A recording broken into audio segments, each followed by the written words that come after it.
Hey, good afternoon, Vend Raleigh. This is Carrie Heisey, and I'm with Susan Noonan. We're doing our weekly leadership call for you. And this week, we're going to be talking about business risks. And recently, I said, I was having some big business risks that I was doing, and maybe one of them wasn't such a big a risk as I thought it was. Let me give you an example. So last year, I introduced a new slouchy pullover for Stay at Home Rockstar, and I wasn't going to offer it this winter. And then there was pure riot chaos on my Facebook page that my fans wanted me to reintroduce it. But I don't really have the space or the inventory. It wasn't a product that I was willing to invest in, especially at the end of a winter season, a winter product. So what I did was I did a special order, and it required no inventory on hand, and it was purely, if you want it, you have to buy it this weekend, and it would be kind of a long shipping period, like they had to wait 2 or 3 weeks to get it. But if they really, really wanted it, I would price it that it was worth my time. I would make sure that I wasn't left with any inventory on hand. And I think the most important thing was I was comfortable if I had to lose money on this, that it was an amount that I was comfortable losing. And I didn't lose any money. And I made much more than I anticipated making. But that's a really good idea. That's a really good example, I think, of a good business risk. I wasn't left with any inventory on my hand, and I was already comfortable and realistic with myself and my husband, who is my business partner, on an investment that, what we were willing to risk financially. And Susan, you brought up a point before we started recording about risk and maybe fear. Can you tell everybody else about that? Yes, it seems like a lot of times that when we're afraid to do something, we will maybe make ourselves feel better that we're afraid to do something by calling it, oh, well, that's really risky, when really you're just afraid to do it. Sometimes just starting a business in the first place, you feel that as a risk, and it can be a risk, but a lot of times it's just because you're afraid that you don't know enough about it, or you don't know if it's really the greatest idea, and sometimes you just want feedback. Okay, so a few hours ago, I posted on Vend Raleigh's main Facebook page, and you posted, I think, in the Vend Raleigh direct sales page, some business risks that some entrepreneurs were dealing with. And so we're going to kind of go down those lists and address some of those. One of them was introducing a new logo. And my response was, that's not really a risk. It's a business necessity. It's an investment that you have to make in your business. And you had an interesting point to that, Susan. Yeah, I think sometimes again, it's a risk, but we're afraid to be married to stuff like that sometimes. And oh my gosh, what if I pick the wrong logo? Is it a logo that really matches what my business offers or what my business says? And so how do I make sure that I've picked the right one? So sometimes that can be a fear and a risk all rolled into one. Good point, and I really liked that insight. Robin brought up her risk of spending a lot of time with clients who were not really ready to pay for her service. And I'm going to let you talk on that because I think that goes right into line with what you do with direct sales.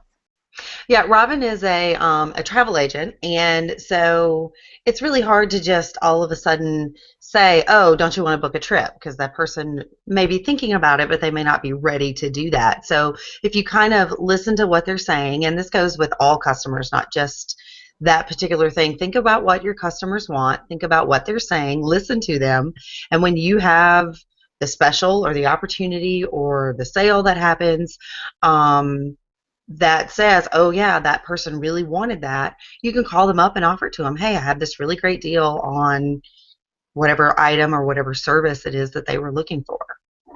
It's really about like kind of courting that new client, right? You're kind Mm-hmm. of wooing them. You're starting a relationship with them, and maybe they're not ready to spend $3,000 to $5,000 on a Disney trip. That's a big investment for some people. But if you're helpful and you give them all the information that you possibly can at the beginning, when they are ready to book that trip, they're going to come back to you, the one who Mm-hmm. gave them the most and the best customer service. I think that and our next two topics about hiring an employee and advertising sometimes those are just not really quick returns on your investment of time, right? So Mm-hmm. let's talk about hiring an employee. And we've kind of talked about that last time about outsourcing. If you're finding that you're not really maxing out your time, like maxing out what you're supposed to be doing, if you're not getting everything on your to-do list, you're probably going to need to bring someone in. And that is kind of maybe more fearful, like you were Mm-hmm. saying, Susan, over a risk. If you don't bring in that person and you're not getting your work completed, that's really the risk, right? Like dropping the ball on your clients. But bringing someone in is going to allow for you to tackle some other tasks. And I think maybe the risk or the worry or fear there is that it's going to take some time to train that person Mm-hmm. and to get them where you want them to be. Absolutely, and making sure you find the right person to do it, and it's the right fit, and you get along, or whatever that dynamic needs to be. But it goes back to finding the value in yourself and the value in your business, and getting someone to do what you don't like to do, so that you have time to do the things that you do. And I think it really, in the long run, it will make a difference. I think you probably nailed it right there when you said the risk for this person might actually be finding the right person. And Mm-hmm. some ways to maybe find the right person are obviously a very thorough interview process, but probably hiring someone that is opposite or different than you. Mm-hmm. Sometimes the person that you click with, yeah, makes a great friend, but the person that you work with you might want search for someone who has strengths in areas you don't have strengths in, Mm-hmm. right? Um, Absolutely. so, so advertising money is hard for a small business. That can be a big financial risk. Again, you want to come up with a dollar amount that you are comfortable spending. These are expensive fees, though. It's not just like you're handing it out. I mean, these are stuff that you can include on when you're filing your taxes. But advertising, my suggestion, especially for those small businesses who advertise with social butterflies, is saturate it. If you're going to be selling to one demographic, it's not just one ad for 1 month. That's a shot in the dark. I think going 6 months or every other month for 6 months, really like owning that media outlet is what you want to do, because really it's a process of becoming recognizable. One ad in one newsletter of a silhouette art piece of your children, I really don't need a silhouette art piece right now, but maybe in May, come May, I'm looking for a Mother's Day gift. Maybe I want to do something special like that, and I'll think back to an ad that I've seen a couple times before. So you just want to stay relevant, and you want to stay in everyone's view, right? Absolutely. Consistency for sure is key. Um, Rebranding was a topic that Hunter brought up, and it's a risk for her right now. She's doing a new logo. She's got a new website coming out, and she is really trying to meticulously time all of her new marketing pieces at once.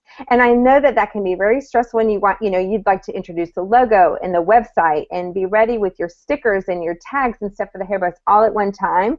And that can be a risk. What I think we have to remind ourselves is that sometimes we have to let go of some things. Like, we can't be in control of all of those things. We can plan as best as we can, but give ourselves some business grace for those unanticipated glitches, right? Like, your website is never really complete. It's always something that you're going to be working on. And let's hope for a smooth sailing with this new introduction, but let's not punish ourselves at all or get too disappointed if there is a little trip up. Absolutely. I mean, I'm sure her information and her contact information is on everything, so they'll be able to find her no matter what her logo looks like, and if it's the old Right. one versus the new one. And so eventually it'll all match, so it'll be okay.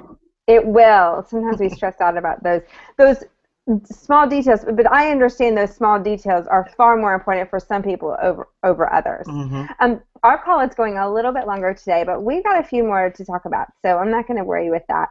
Um, how about, I had two consults today. One of them was talking about a risk of being rejected by reaching out to other mompreneurs.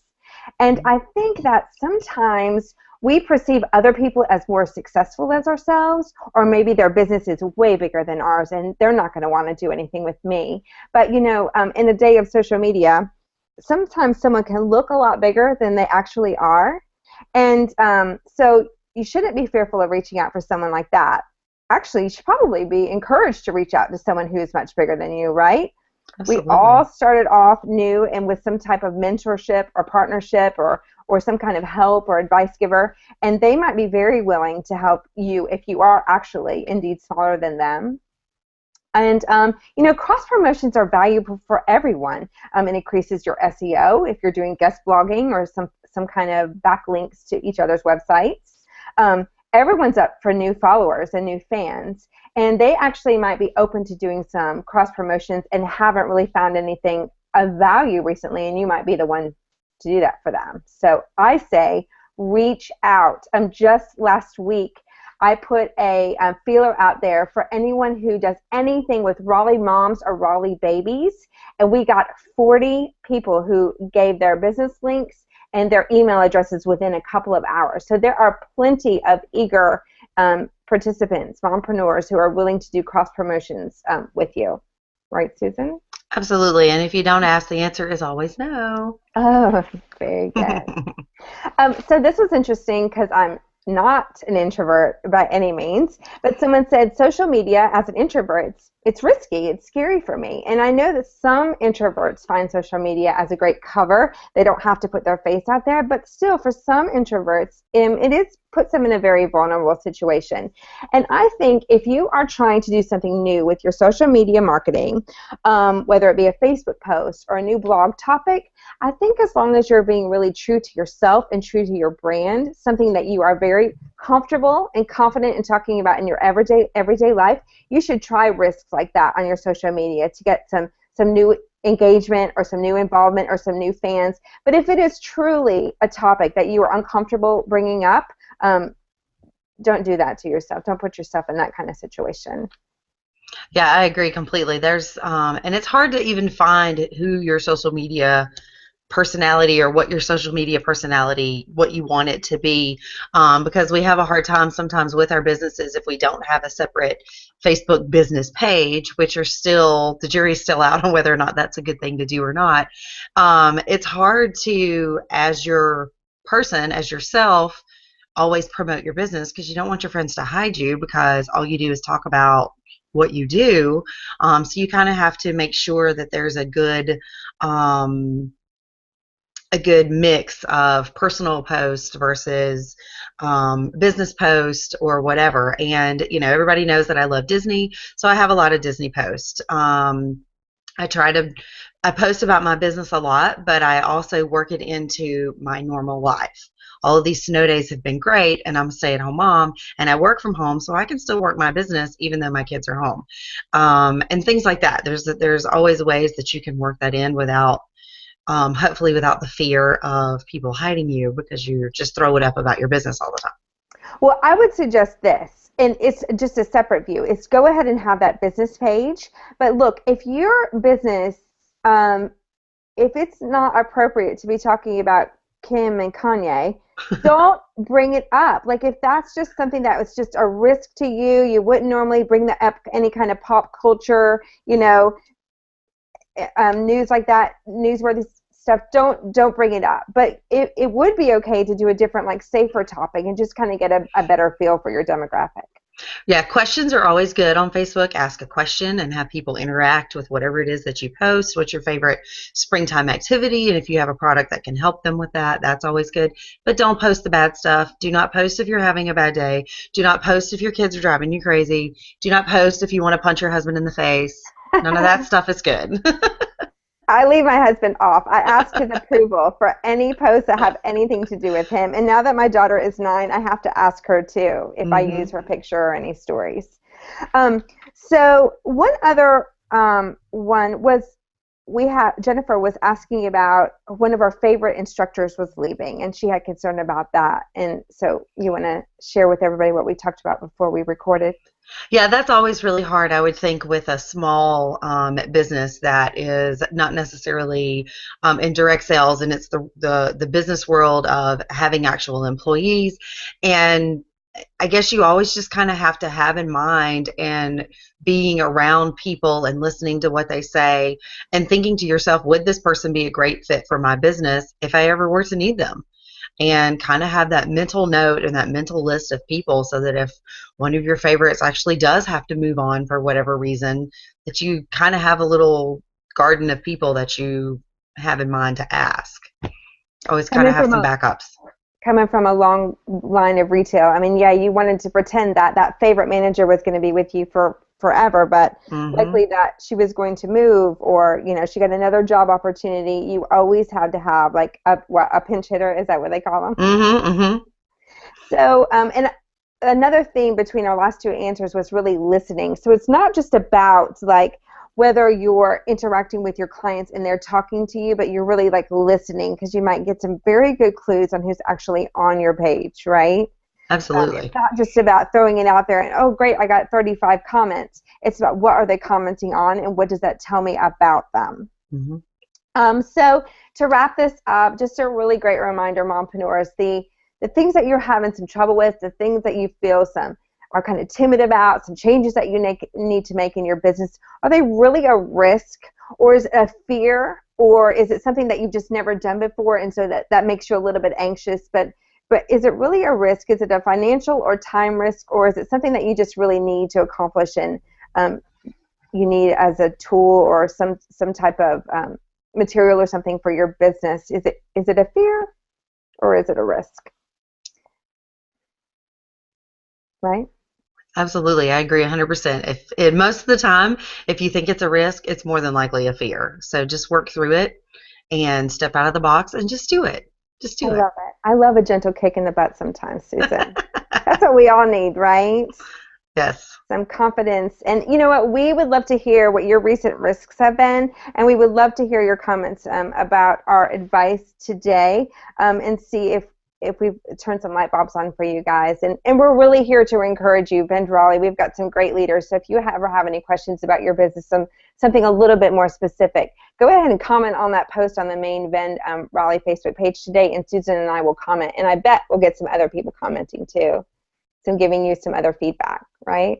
Absolutely. I'm excited. Okay, this was a little long today, but there was lots of participation on the Facebook page, and I love that. So I hope that we gave you lots of good insight, and we will see you guys next week. Thanks, Susan. Bye. Thank you. Bye.